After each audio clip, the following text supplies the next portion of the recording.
Hello and welcome to NNEWI Politics TV. It is my honor to introduce our new TV program called Entrepreneurship TV Talk Show.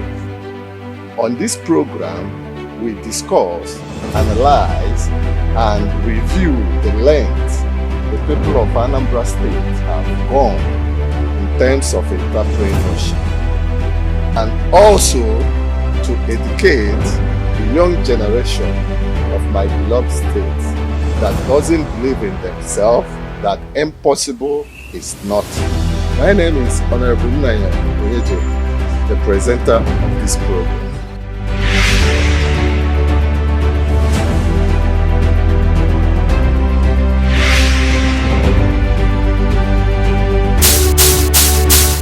Can you brief us how your beginning was like? Not born with golden spoon, but the grace of God is upon me.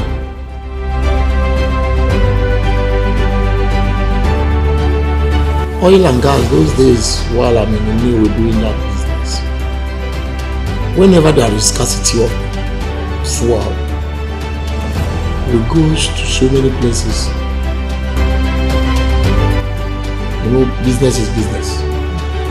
All you want is where you progress more. So at a point, I found more favor in MRS because I have somebody there, which is the GED of the company. Up to today, the group executive director of the company.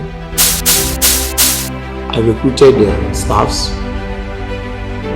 We opened the station. So after maybe like 1 month, 2 months, I started to enjoy the business. That is how I went into that business.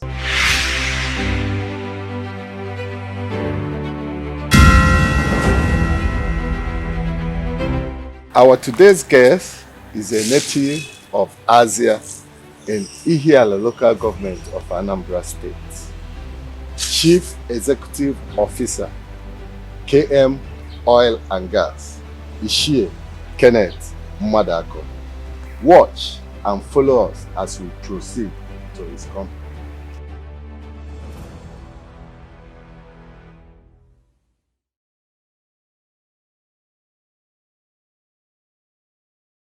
Hello and welcome to the NNEWI Entrepreneurship TV program. My name is Honorable Naya Onyeje, the presenter of this program. On this program, we discuss and analyze and review the length of the people of Anambra State has achieved in terms of entrepreneurship and their contribution to the development of the state and country economy. Also, to educate the young generation of my beloved state that impossible is nothing. If you consistently do great work, fame and fortune will follow. Our today's guest on this first edition of this program is a native of Azia in Ihiala local government area of Anambra State. Ishie Kenneth Maduako, Chief Executive Officer, KM Group Limited. Sir, you are welcome to the program. Thank you very much. Yeah. You begin this journey by establishing KMG more than 25 years ago through prudent investment and engagement in a number of businesses that have turned out to be a leading business names and companies in Nigeria. Kindly brief us how your beginning was like. Thank you. My beginning was not that bed of roses. I was not born with golden spoon, but the grace of God is upon me, and He has followed me all through my hard times, my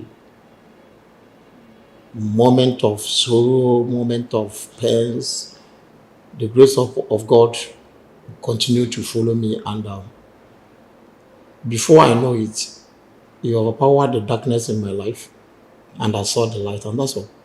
Oh, that's great.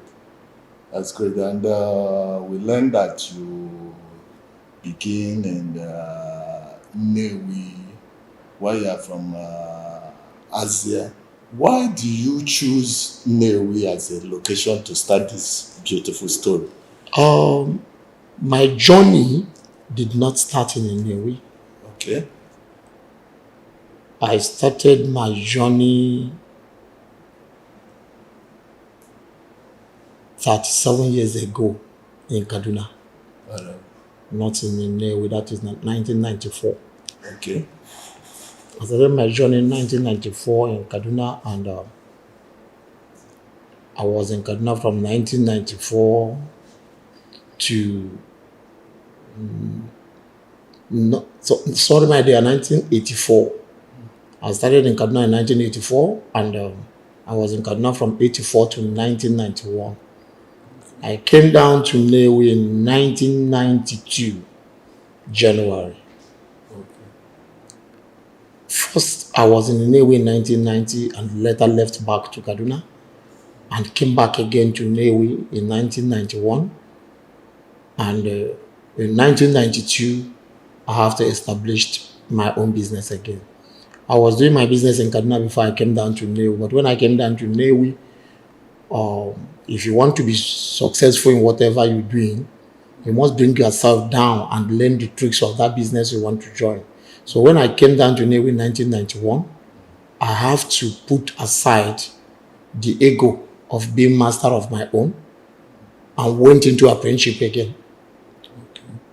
I served somebody again in NNEWI for 8 months before I now started my own in February 1992. Okay. So my journey started in Kaduna State. Oh, that's great. Who was your mentor there? Who motivated you? Is it in Kaduna? Generally. In Kaduna, I served a man that loved me so much, and I loved him too, and I worked for him as if I'm working for myself. By name, Patrick Akande of blessed memory is dead. And after that, I left. When I'm done with serving him, he settled me in 1989. I started my own in 1989, and in 1991, I decided to relocate to NNEWI. When I came to NNEWI, I served another man for 8 months. I learned the trade in his place, which is from a Ebonyi State JLA man of blessed memory too. He died some years ago. And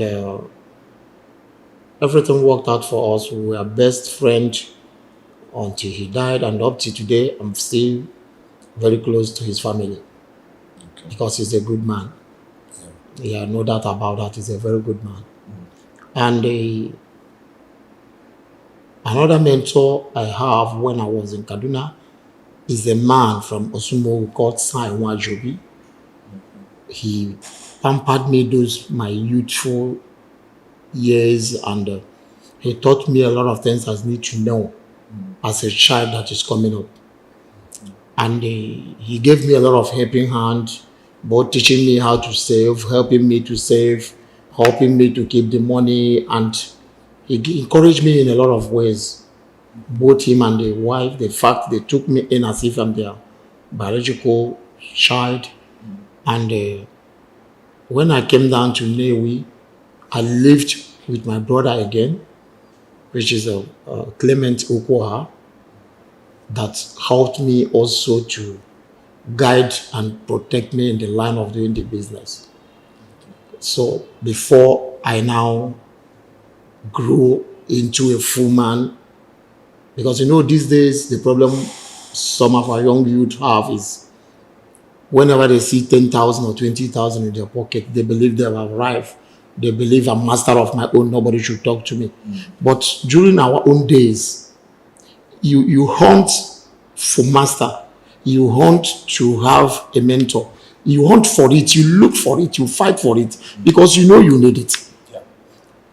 One proverb in Igbo land normally says, "Na no show mazi, ahazu huaya."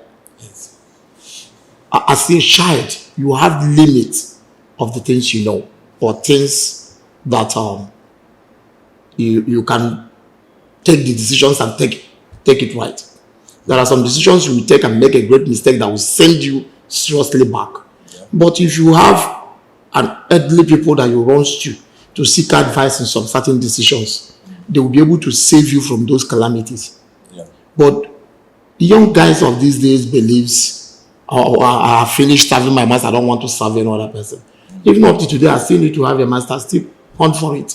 Because when you don't have somebody that advises you, somebody that can tell you, stop there, and you stop. Somebody that can tell you, don't do this, even if that thing is painful to you. But because this person I respect so much has said, don't do this, and you stop, it takes you a long way. People thought it doesn't help, but it helps. It will save you from a lot of things. So that is on the side of mentor. I have a lot of them in NNEWI. I was very close to so many people that I won't want to start mentioning now. But I was very close to so many people that are seriously my elders. And it really helps me. Okay, Chief. Okay. In the late 90s, you engaged in trading second-handed motorcycle business, which was one of the popular business at that time at NNEWI market. Was that period your breakthrough in building the foundation of KM Group? The truth remains that used engine, because first is used engine, not used motorcycle. 1991, 1992, 1993 is used engine.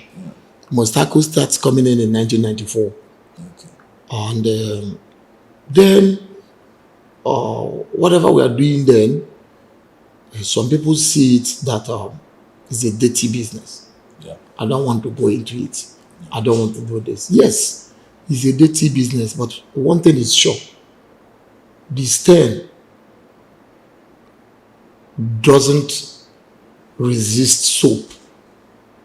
And once the stain does not resist soap, then it's not a dirty business. I agree with you. So I went into the business. And I must tell you the truth. I was doing well in Kaduna, very well before I left Kaduna.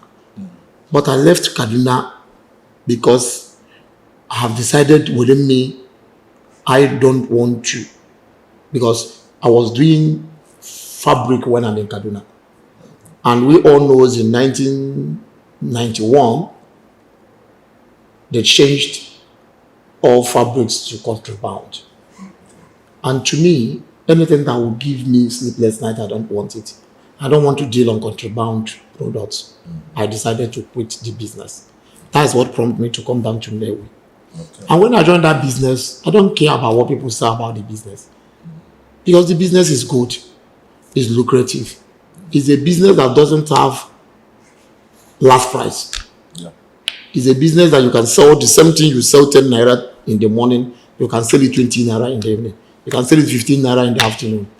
It's the market demand that determines the price. So I joined the business. It's part, not only, but it's part of what gave me the breakthrough. But remember, in my life, I have never run fast. In everything I do, I was moving gradually, till I get to where I am today. There's no business that I can say that when I joined it, I started running boom, boom, boom, boom, boom. No. And I don't like doing business that makes me run fast. Because when you want to fall from any business that makes you run fast, you will fall fast. What really motivated you to venture into oil and gas?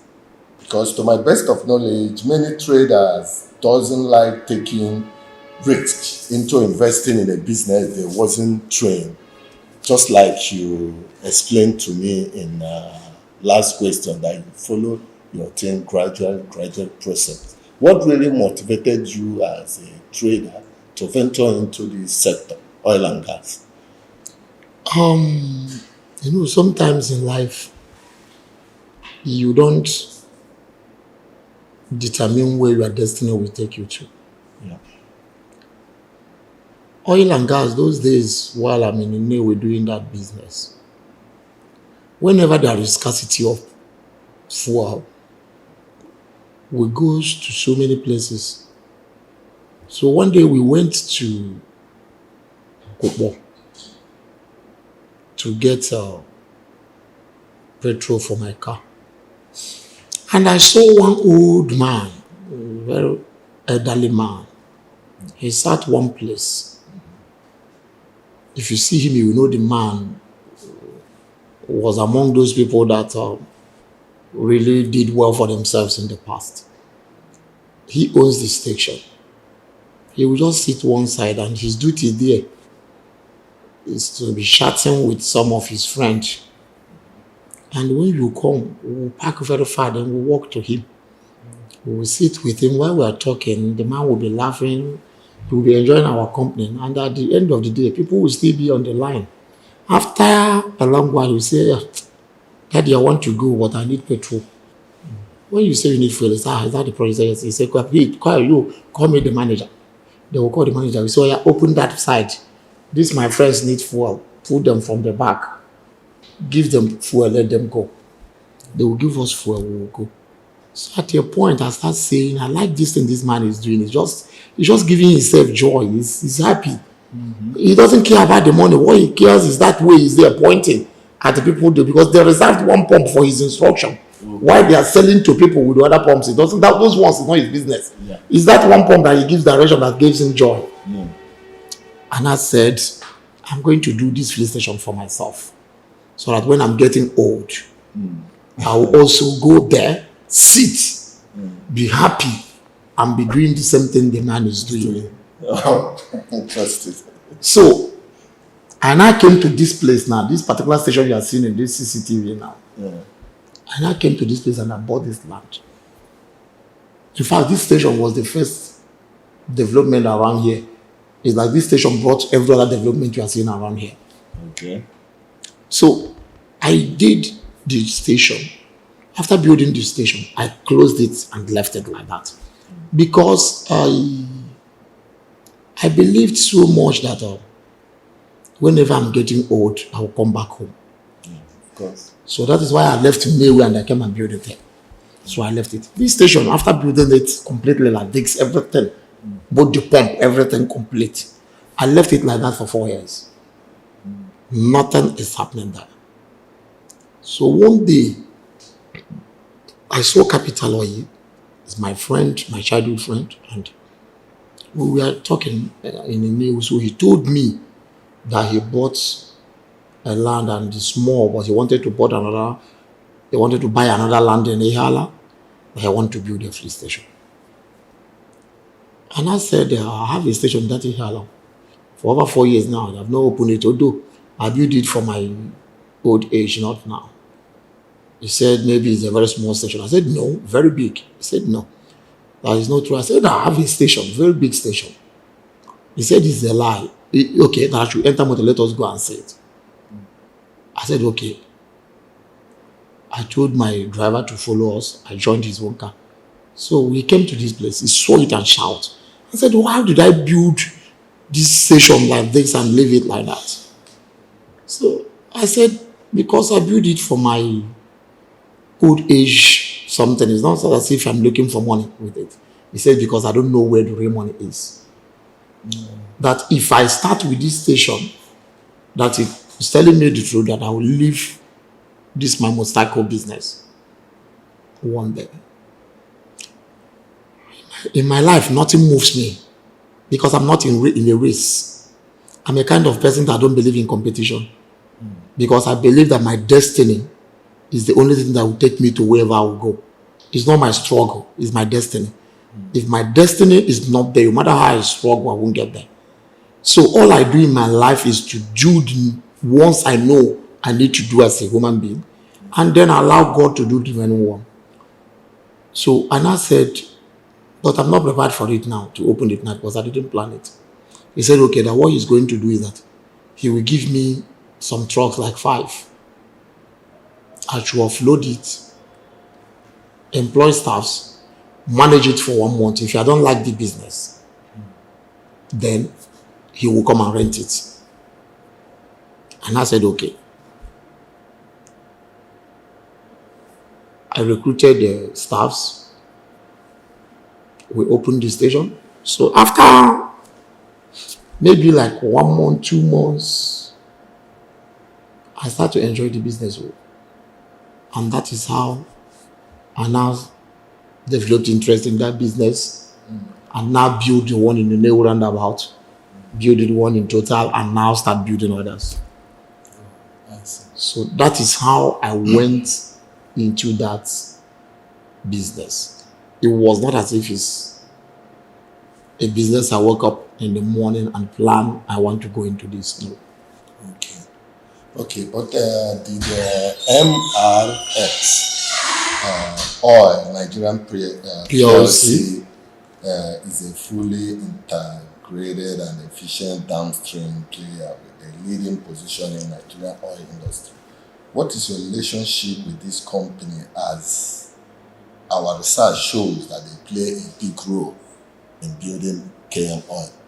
Yeah, when I went into the business, I was buying from Capital. Gradually, I was buying from MRS. But at a point, business is business.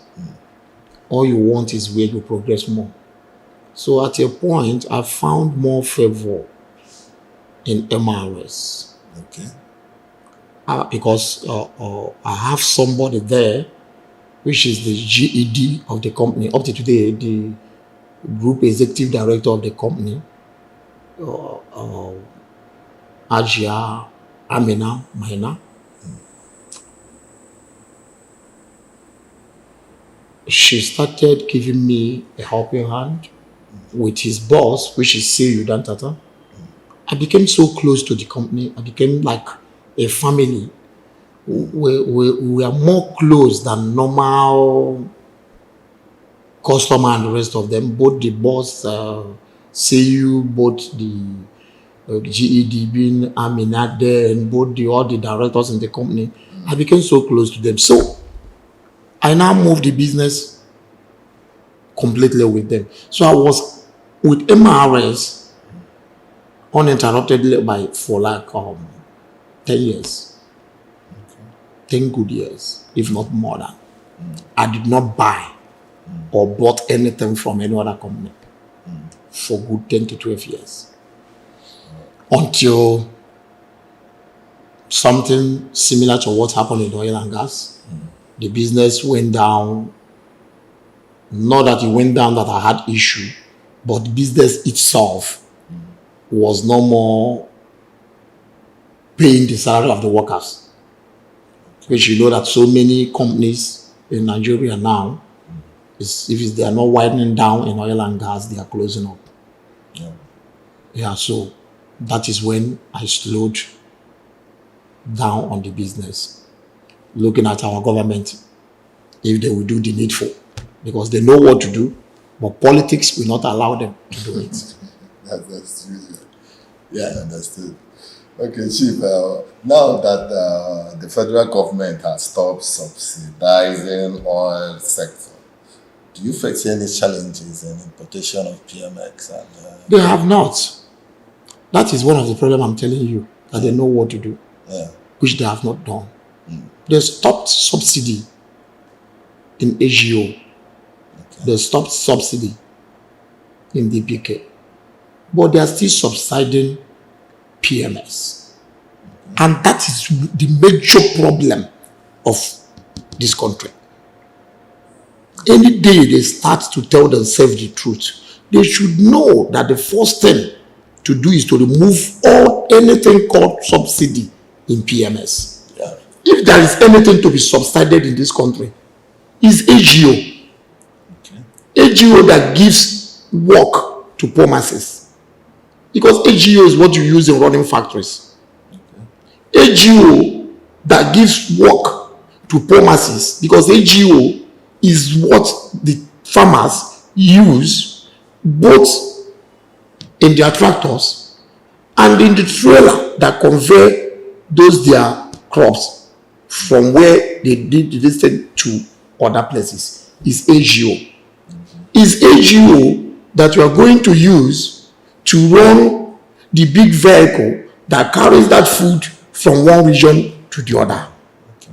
That got something to do with the poor, that got something to do with average Nigerians. AGO contributes more. Okay. But PMS is for luxury. PMS is for luxury. In this country, because of how we live our life, you will see one person with 20 vehicles convoy. Yeah. That 20 vehicle convoy, all of them are using PMS. Yes. And federal government is subsiding that extravagant life.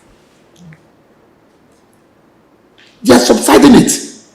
If you want to remove subsidy in AGO, you're supposed to first of all remove it in PMS. And if this country used 10,000 metric ton of AGO, PMS is 100,000. Okay. It's times 10. Because it's luxury. Based on what you asked, subsidizing the subsidy issue is, in fact, it's political. Why I say this political is that federal government cannot tell me that if they want to tell themselves the truth, if they want to look at their conscience and beat their chest and say they want to do things right, you cannot remove subsidy in AGO, remove in DPK, okay, that have a lot to do with average, poor and wretched Nigerians, okay, and now start subsiding PMS. That is for luxury. Okay. Why I said AGO is for the poor, the wretched, and the average Nigerians is because AGO is what we use in running factories. AGO is what we use in running gen that run the factories, that gives work to people. AGO is what you use in tractors that they use for farm, which gives lives, work, and so many other things for the poor. AGO is what we use in trailers that convey those finished products, food, cattle, other things that the poor needed, down to other regions, inter-region movement. AGO is what we used in big lorries that transport the average, the poor, from one place to the other. You remove the subsidy. And then PMS. What do we use PMS for? Luxury. How many poor and wretched and average Nigerians have private cars? It's few. The buses you are talking about that convey them within the local area, how many liters of PMS are they using? For example, if they are moving from Owerri to Onitsha, that vehicle will use like 20 liters of PMS and it has 18 people inside. If you divide the cost of that 20 liters, each and every one of them is taking for like 1 liter on that movement. So they don't take much if you divide averagely. But we are now subsiding PMS in a country where you will see one person. I don't want to go into other things. Let me just go straight to what we're talking about. Yeah. You see one person on 20 vehicle, 40 vehicle convoy. All those vehicles that one person is using as a convoy, Nigerian government is subsiding that luxury and lavish life that person is living. You will see somebody that will park a car, a vehicle that have 8 cylinders. You will park it one place and leave it on, and the PMS will be burning, simple because he have a girlfriend in the vehicle. Yeah. And that vehicle is going to be there for like 3, 4, 5 hours on Why he's in a meeting somewhere? Because the girlfriend is inside. And my government, my federal government, is subsiding it. They are not seeing it as anything. The truth is that if they want to tell ourselves the truth, if they want this country to be free, they have to remove this subsidy from PMS. Because if this country consumes 10,000 metric tons of AGO in a month, they will consume 100,000 metric tons of PMS times 10 in that same 1 month. And they are subsidizing that PMS for luxury. Why the one that will touch the poor, you remove the subsidy? If I don't think they can beat their chest and said they are doing the right thing. It's only them that are making these laws, and God knows their reason. I cannot tell. And that's why I will stop. Nigeria has been there for quite a long time with this kind of situation, you know, and it's you people like into this sector that will say to the public the challenges you people are facing. So it should be in a better perspective to withdraw the subsidy in PMX. According to your explanation, that's the way to move this oil to help the country entirely, to help the country, because subsidy is one of the cake and worm that are eating this country up. Yes. Okay. Subsidy is one of the major problems that the economy of this country have. We need to remove it. Yeah. If you have a car, you have to, if you can be able to afford to buy a car, you'll be able to afford to buy the PMS. Yes, I agree with you. Exactly. But if you know you cannot be able to buy the PMS, then join public transport. Yeah. It will be cheaper for you. I agree with you, sir. If you go to Singapore, for example, nobody begs you not to buy a car. You can buy it. But to have a plate number, the government will now list it for you. If you want to buy the plate number, that will be running 2 times a week, different price. If you want to buy the one you'll be using 4 times a week, different price. If you want to buy the one that will be running from 10 in the morning to 3 in the afternoon, different price. If you want to buy universal, week to week, 24 hours, the price might even be more costly than the vehicle you bought. When you now look at it, in Singapore, before you buy a car, you have to first of all save the money for the plate number. Because if you choose universal, the one that will take you around the clock, around the week, the amount you pay for that plate number alone to register it, for you to be allowed to drive it at your will, will be higher than how much you buy that car. Yes, I know. And that makes the policy good for their country. Nobody is begging you. But you have to pay. And you renew it as costly as that every month. Any month you fail to renew it, if they get you, that is the end of the car. Okay, Chief. So we get to the next question. How do you cope with our currency devaluation in the system of foreign trade? You know, this thing is a secret. It's an open secret. Why I call it open secret? It's something that everybody's supposed to know. But it still isn't. As a businessman, the valuation of Naira does not affect me in any way. But it's not affecting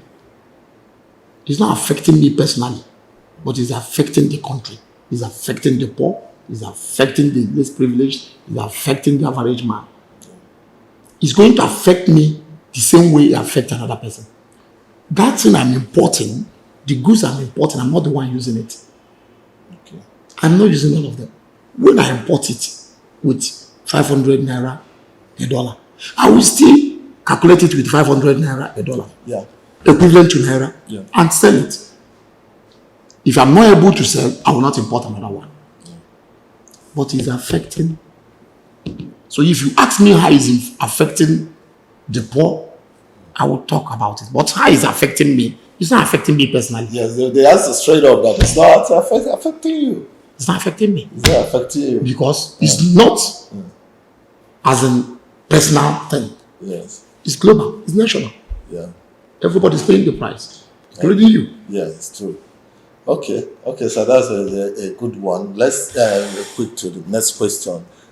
Senator Dr. Patrick Efanyoba, the CEO of Capital Oil and Gas, has one of the biggest tank farms in the country.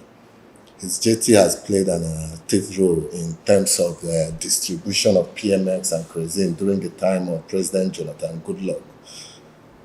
Did KM Oil played any role as an affiliated company in distribution of PMX and kerosene from Capital Oil and Gas during that time?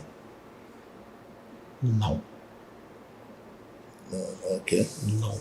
Okay. He just like I didn't play any role or any part or connected to the distribution of the APK. Okay. I did not. Okay, that's good. Then, what is your opinion about Dangote's refinery project? Do you see it as a good prospect to the country? Nigeria is a country of surprises. Nobody knows what is lucrative and what is not lucrative until the government, the people in power, the caucus play out their policies. We're in a country that policies supersede constitution. Okay. And any country that policies supersede the constitution of that country. When I mean policy, executive policy supersedes the constitution of that country. You cannot predict anything. Yeah. Because any executive can come up tomorrow and put in place a policy that will be counterproductive to that your investment, and you are finished. Okay. So I cannot say anything until the refinery start work and start moving. Okay, that's good. And then recently, Anambra State government discovered that oil was found in your local government, Ihel. Have you heard about that? I know. And the other part of the state, like Umudim in NNEWI North. So what is your opinion about this news? I must tell you the truth. God is great. He's a good man. He keep on blessing this country. He keep on blessing them day by day. But if I'm to say I'm not happy about those things, I must be honest with you. This oil, I think, is one of the worst things that have happened to this country. Okay. We have 1,000,001 mineral resources and so many other things added that can take this country to the highest heights without oil.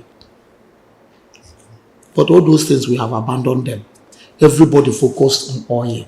Everybody's talking about oil. And that is why the economy of this country is dying every day. The economy of this country is dying every day. Nigeria. Where is our cocoa? We have abandoned it. Common cassava is now being imported into this country. And I don't know if you are aware. Yeah. Cassava flour. Who does that? Something that God gave us in platter of gold. Other people, other countries that we are importing it from now, they do a lot of things with a lot of different chemicals for that thing to germinate in their country. But in our country here, just bend down and plug this thing. And within 8 months or 1 year, the thing is there on its own. But we abandon it. We have a lot. We have the best raw material for ties in the world. Are we harnessing them? No. It's abandoned. Everybody's focusing on oil. We discover oil here. we'll see oil here, we'll see oil here. That is not the problem. The problem is that we need to look at this country.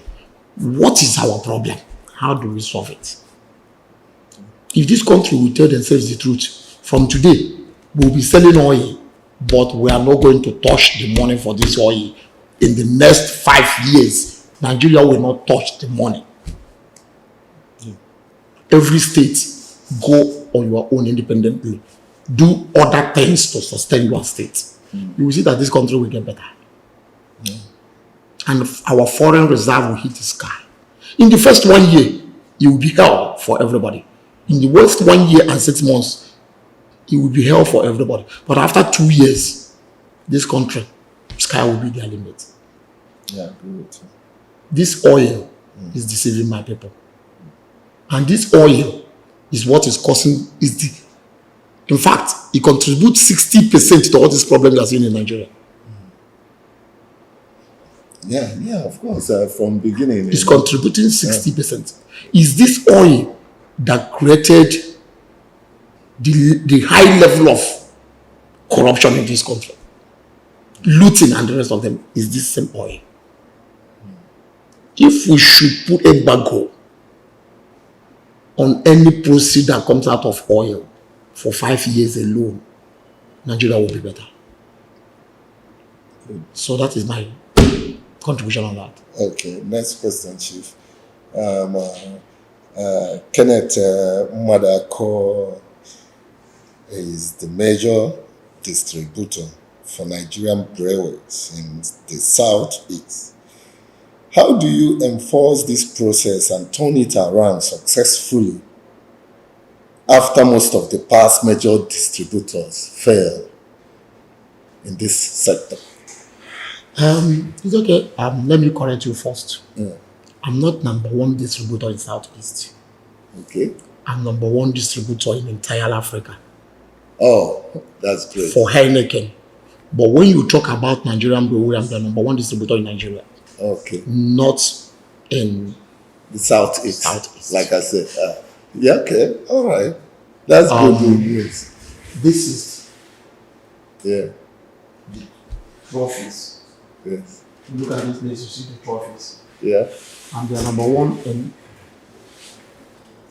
Africa as a Heineken. Okay. But in Nigeria, #1 as Nigerian brewery. And that has been there for 6 years now. Okay. So, not Southeast. And how it started, to be honest with you, when I joined the business, my uncle used to do this business far back, my early youth age, 1970 something, in Akure, Ondo, precisely, Ondo, Akure. And whenever we close from school then, I will run to Akure. The only thing that takes me to Akure then is not that I like the town so much, but I want to join the pickup there 404 that sells the beer. I like following them to so many places because at the end of the day, I will make a little money. Okay. And I will be happy. And I enjoy that, the way they do the sales and everything, I enjoy it so much. So, but after, by the time I came back from Kaduna to the East in 1991, that my uncle became sick and he closed the business. He came down. I was with him for some years and he later died. So in 2010, that time I felt I need something to give me joy as a form, something I need to have to play around with. I saw the business as something I can be doing to give me, in fact, to restore that glory of my youth age, my young thing. Yeah. That thing I used to do, that I need to be doing it because I enjoy selling it then. So I decided to go into the business as a hobby. Okay.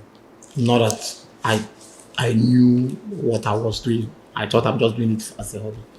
So the first year, that is 2010, I was doing it that same way I wanted as a hobby, and I'm enjoying it. I'm happy. Sometimes in the evening, I will go and sit there, and some of my friends will come, we will drink some, and the rest of them. So, but one end of the year, what the RBM, the regional business manager then, which was Bayemi, now the sales director of Rwanda, now came to me and said, I'm inviting you to our national award night in Lagos. So I said, why are you inviting me? I didn't qualify. So why am I going there? He said no, that he wants me to come there. I said, okay. I went with my wife. So I saw the occasion, I love it, I like it, but nothing attached. So after the occasion in a Eco Hotel, the next day we came back. So he now came and asked me, what did I do? So I said, simple. I just noticed some people want a car, some people want truck, some people want a lot of money, and the rest of them, but I'm happy. But the truth is that I'm doing this business as a hobby, not something I'm going to put myself and start competition. He says, okay, no problem. He left. So that year I was doing the business. At the end of the year, before I know it, I became number 15. That was my second year, 2011. I was number 15. So he said that I'm invited again to the award night. Because I enjoyed it the day I went there. I love it. I must be honest with you, I love it. I agree. I accept the offer. I went with my wife again. And we were calling people that won so many things. I was clapping for them. So when we finished, we went into the hotel room in Eco Hotel. And my wife said to me, if you know you will come to this place again and you did not win anything, and you are not among the people that will climb that podium. Yeah. You are not among the people that will climb that stage. I am not going to climb there. Don't call me. If they invite you, go alone. How will you come here in the first place last year? You will sit, eat rice, drink beer, and clap for other people. I will learn. And now, you brought me to this place again, and the same thing happened. This coming year, if you know you will not win anything, don't even dream of bringing me to this place again. Okay. I don't like going to any place as a failure. That language hits me. I said, how do you mean? She was laughing, yes. But her message has been delivered. Yeah. I don't like going to anywhere as a failure. And I said, okay, I've had you. So when I came back, I said, no. This year, I must win something. So that year, I struggled and I won a lot of things. I became number 4. I won regional champion. I won so many things. That was the year. In 2012 was the year I'm number 1 of Southeast. Okay. That was 2012. So, and I told her, this time around, they are not going to invite me now. It's now my right to be there. Okay. He said, how? I said, because I have won so many things too. So not only clapping for me once, but I think that year I climbed that stage like up to 7 or 8 times. So, but that year on that quest to make sure I was among the people that would be clapped for, I did a lot of volume. And when I did audit at the end of the year, I discovered I made some little money from that business. Yes, there is no big profit in beer business, but it gives you exposure. It makes you meet people you don't know. It takes you around the world. It shows you a lot of things. That is the major thing we enjoy in it, not the money. There is no much money in the business because the damage in it is higher than the income. So you don't make much money in beer business, but it will expose you to so many other things that you will not even expect you will be there. So the next year, as God have it, I became number 2. That was in 2013. Oh. So in 2014, I become number 1. And from that 2014 to date, I'm number 1 in Nigerian Brewery. That's good. So I can say that it was my wife that motivated me to push in this Nigerian brewery business. It wasn't my plan when I joined the business. My plan was to do it as a hobby. But along the line, you know what women can do? Yeah. I don't like going to any place as a failure. And that language is one of the things I don't like hearing. How can I be a failure? So I now pushed. Okay. That was a good one. Chief, on a very next question about the Nigerian brewery, like you have already mentioned and answered most of the questions we wanted to ask you. But this one, a quick one. Like you said, you have won several awards, which I can see from Nigerian breweries. And over the years, your company has been taking the lead in distributing larger quantities of this NPL product across eastern parts of Nigeria. Does that mean that the eastern part are the highest consumers of this product? What area eastern part? To be honest, don't underrate Anambra State. Okay. Anambra State still takes the lead. Okay. I can see you have... because right now, Anambra State and Lagos is the only state that have 2 regions. Where in Anambra State, particularly, can you give rank that consume most? I cannot be able to say I'm pinpointing here or here. But, you know, it's something that got to do with population. Okay. Every other area is doing well. But it depends on the size of coverage. So that won't allow you know which town, as that is what you want to know now, which town drinks more. That I cannot say. People do nominate like Onitsha and NNEWI because they are the biggest urban. Because they are the biggest urban. But I must tell you, in physical depletion of this product, after Onitsha is Oka. It's Oka town? Wow. Before NNEWI. Wow. I see. That was a big surprise to me. Because people were nominating like after Onitsha NNEWI. No, by volume after Oka. After Onitsha Oka. Before NNEWI.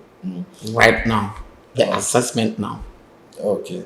We took our time and visit most of your warehouse where most of drinks are being distributed, and we are so much impressed the way and how organized and how they operate right there. So with what we saw, like you have 2 in NNEWI North.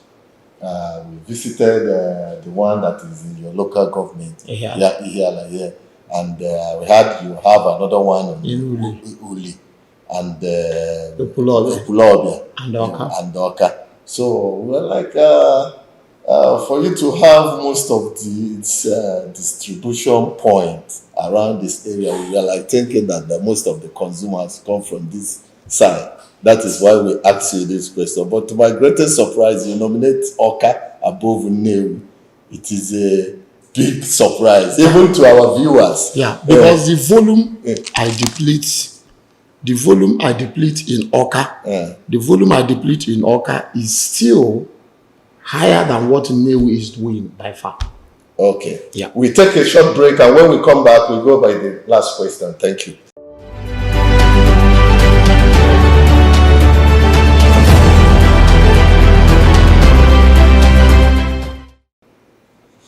So, Chief, KM Foundation has done a tremendous charity work across the state.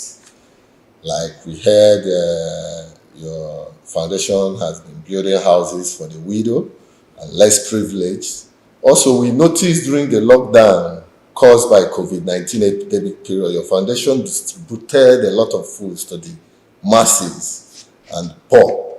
What really motivated you to start this charity work?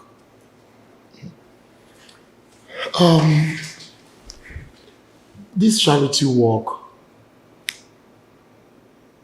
what will motivate you is not something you plan.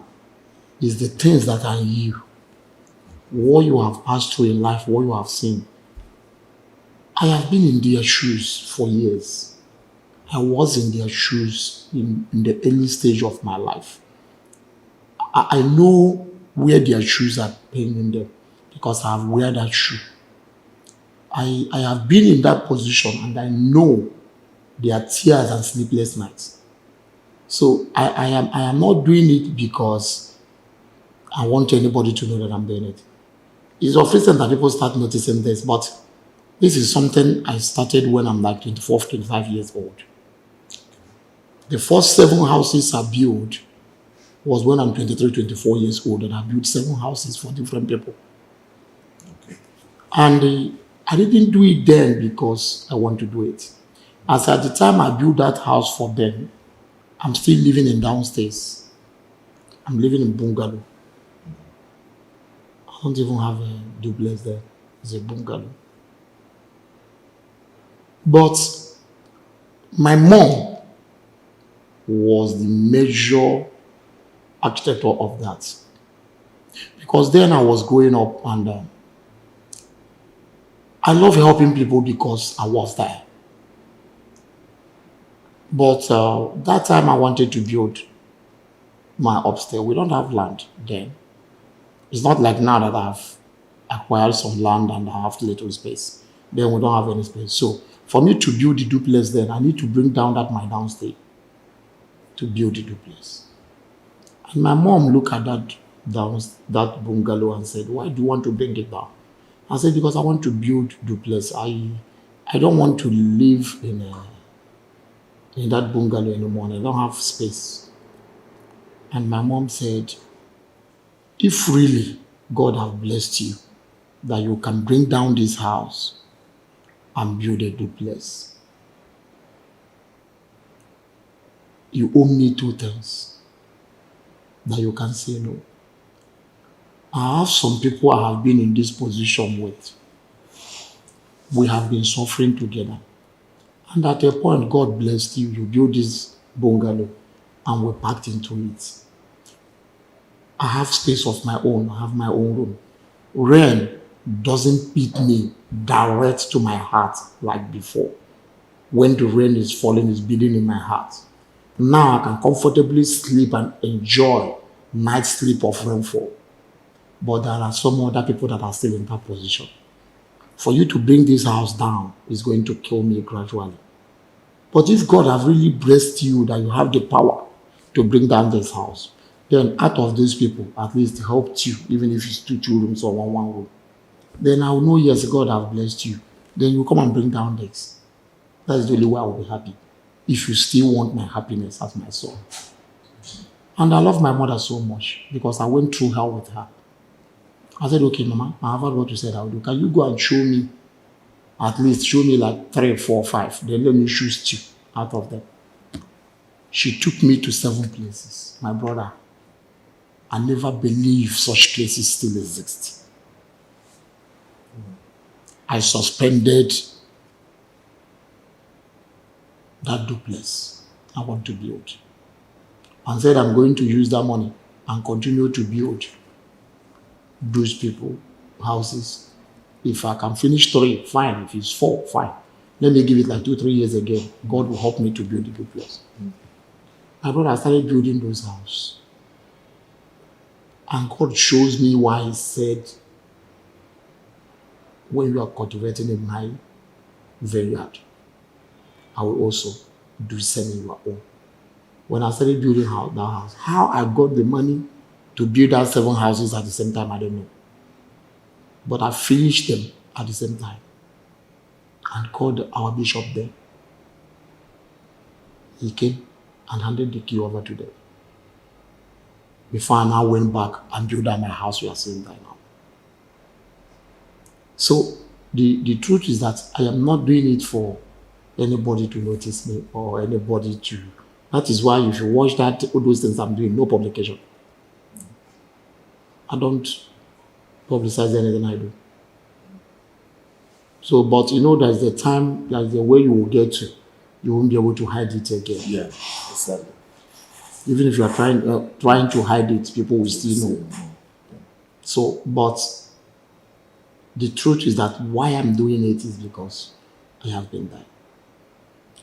I know what they are going through because I wear that shoe and I know how it pains me. And you know another thing? It's also part of challenging God. When you challenge Him, He will visit you. That's all I have. Thank you, Chief. It's a nice one to have this wonderful time with you, and I hope sometime in future we will visit you again for more interaction. Thank you. Thank you. Thank you very much. Yeah.